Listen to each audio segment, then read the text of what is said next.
Welcome to Ebrix Gaming and Cards. If you like the content, please like and subscribe. Subscribing is the best way to help this channel.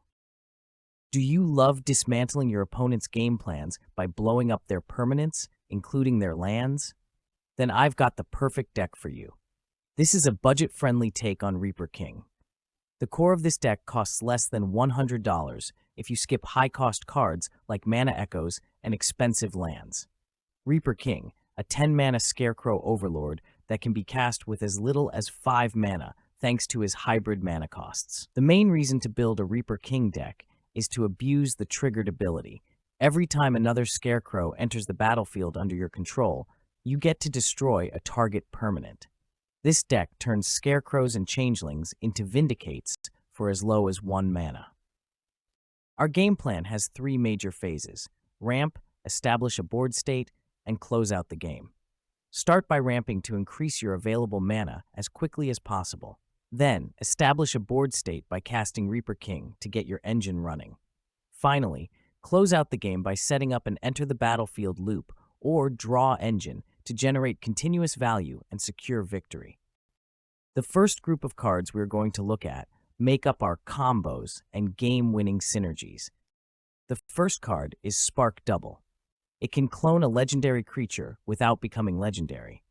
This allows for double triggers and forces a board wipe or multiple removal spells from our opponents. The next 2 cards may not win you the game directly, but they will make it very hard for your opponents to recover. Casting a Kicked Rite of Replication will give you 25 triggers, because each copy will see each other. While they will die to the state-based check of the legendary rule, you still get to destroy 25 permanents. The other game finisher is the World Tree. It allows you to bring all your gods, well, changelings, into play. This sets up an infinite enter the battlefield loop to destroy all your opponent's permanents. Our first combo requires 3 creatures with the mechanic, Champion a Creature. We have 3 changelings with this ability, and 2 clones that work as well, because they enter as a copy of a creature on the battlefield. This combo starts with one of the creatures on the battlefield. For this situation, let's say Changeling Berserker is already on the battlefield. We then cast a second creature with Champion, for example, Changeling Titan, and with the Enter the Battlefield trigger, we champion Changeling Berserker. Next, we cast our third creature and champion Changeling Titan, causing Changeling Berserker to return to the battlefield and creating another Enter the Battlefield trigger. This allows you to generate unlimited ETB triggers. Keep in mind, you can use tutors that put the creature directly onto the battlefield, as this combo relies on ETB triggers, not cast triggers. Another variation of the combo uses Molten Echoes. This is a great option because you only need 1 Changeling and Molten Echoes to combo off. The last combo is not infinite, but allows you to get a Reaper King trigger and draw a card for only 1 mana. This combo requires you to have Reaper King in play, along with Wingrattle Scarecrow, Metallic Mimic, and Scarecrow. You can pay 1 mana to sacrifice Wingrattle Scarecrow with Scarecrow's ability. When Wingrattle Scarecrow is put into the graveyard, its Persist trigger will bring it back to the battlefield with a -1/-1 counter. Metallic Mimic's effect will then put a +1/+1 counter on Wingrattle Scarecrow, negating the -1/-1 counter. This allows you to sacrifice it again to Scarecrow, repeating the process for continuous value. The last high synergy piece is High Fae Trickster. This card allows us to cast our Scarecrows at instant speed. The next group of cards we will discuss is the Ramp package. Because our commander is a major target, we want enough mana to cast him a few times. Our first 3 ramp cards are Land Ramp. 3 visits in Nature's Lore can get any forest, while Farseek can get any mountain, island, plains, or swamp. With our shock lands, these cards can fetch any mana color we are missing. For Scarecrows, we have 2 Mana Dorks and Scaretiller. Scaretiller can help us ramp with land due to our fetch lands going to the graveyard. To continue with the Scarecrow theme, we have 1 infinite mana combo, Pilipala and Grand Architect. By making Pilipala blue with Grand Architect, we can tap Pilipala for 2 colorless mana and then use that mana to untap Pilipala, creating 1 mana of any color. Keep in mind, Once Pilipala is blue, the mana abilities do not go on the stack and cannot be responded to. The next ramp cards are the standard artifact ramp, Soul Ring, and Talismans. You can replace one of the talismans with Arcane Signet, or replace Mana Echoes with Forsaken Monument to work with all our sources that tap for colorless mana. Mana Echoes can generate mana from any creature entering the battlefield. So, with our changelings, this becomes very powerful if we can utilize the mana on an opponent's turn. If you are on more of a budget, Forsaken Monument can work as well. To finish our mana base, we add 31 lands. We include 4 landscapes. The more I use the landscapes, the more I like them. For our list, they work well with Forsaken Monument, can be used to fetch a basic land, or cycled late in the game. The next 3 lands are 3 Pain lands. These are not fetchable, but can be used to create 2 colors or a colorless mana. The next 5 lands allow us to color fix by fetching specific lands. Terramorphic Expanse and Evolving Wilds can only fetch basic lands, while the 3 fetch lands can get any color we need due to being able to fetch a land type, not just a basic land. We include 9 shock lands, but these can be substituted for more budget-friendly options, as we do not always bring them in untapped. I would recommend keeping a few, just in case you need the mana after you fetch with a fetch land, or one of the ramp spells like 3 visits. For basics, we include 1 of each.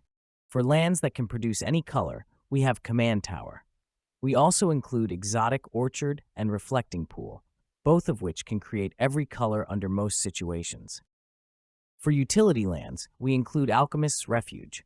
We also include Glasspool Mimic, which can be played as a land as a last resort. The next group of cards are important to any commander deck. This is Card Advantage. The first 3 cards are Padim, Console of Innovation, Midnight Clock, and Mystic Remora. Padim is great because our artifacts also gain hexproof. Midnight Clock can be copied with Phyrexian Metamorph to give one-sided wheel effects, and a turn 1 Mystic Remora is hard to beat. Kindred Discovery is good because it's an ETB trigger, not a cast trigger. Reflections of Litiera is not necessarily card advantage, but it can provide a lot of value. Finally, Realmwalker is good because we can shuffle away the top with a fetch land. One with the Machine can draw 10 cards if our commander is in play, while Mind's Eye can utilize any unspent mana and draw a lot of cards. Brainstorm can also be used effectively with shuffle effects. Our interaction package is mostly dedicated to protecting our key pieces because our scarecrows act as targeted removal. Our 1 instant speed removal spell is Swords to Plowshares. This is important to stop an opponent early until we can get our board state established. Blacksmith's Skill is great because it can protect any permanent. What happens when your opponent relies on an uncounterable spell to win the game? You bounce it back to their hand and give the pod an additional turn to focus on them. Both Unsubstantiate and Reprieve can fill this role. As for counters, we include Counterspell, Dispel, and Dovin's Veto. Flicker effects can act as protection or removal in this deck. We include a repeatable source in Eldrazi Displacer and 2 instant speed spells, Ephemerate and Cloud Shift. One area you could upgrade in this deck list is the tutors. We are not including any of the black unconditional tutors. In fact, we are only including 4 tutors, and all might be considered suboptimal. However, our choices are based on our budget, not the most optimal options. Eldritch Evolution can fetch any of our creature-based combo pieces for only 3 mana, while Neoform and Pyre of Heroes can sacrifice our lower CMC creatures to get one of our combo pieces. Finally, Crop Rotation's main target is the World Tree. To fill out our deck, we add 14 additional Scarecrows to get triggers from our commander. Unsettled Mariner, Antler Skulkin, and Shell Skulkin all provide some form of protection by offering a pseudo-ward type effect, Persist or Shroud. The next 4 creatures can impact the game with their abilities, but are mainly included because they are 1 CMC. The next 2 artifacts provide a repeatable way to get instant speed Reaper King triggers. This can also work well with Mana Echoes, allowing you to use colorless mana on your opponent's turn. The last 4 creatures all have unique abilities that can affect the game. Taurian Mauler can grow very large, and when combined with Reaper King, it can clear out blockers and KO an opponent. Barkform Harvester and Graveshifter can save key pieces from your graveyard, while Fang Skulking can help get rid of blockers with Indestructible. This last choice might be the most controversial pick. I have never used the sticker mechanic, so I decided to include it in this deck. The sticker mechanic allows players to modify cards during gameplay by placing stickers on them. Players pre-select 10 sticker sheets before the game and randomly pick 3 to use. Stickers require tickets, a resource generated by specific cards. Stickers can alter a card's name, abilities, or power toughness. Stickers on an object are not retained as that object moves to a hidden zone. Stickers are retained as that object moves to a public zone and continue to apply to the new object it becomes in that zone. Stickers are covered by Rule 123. The sticker sheets I have chosen can help with generating additional tickets, card advantage, and other keywords like indestructible. If you have made it this far, thank you for watching, and please subscribe, as that's the best way to help this channel.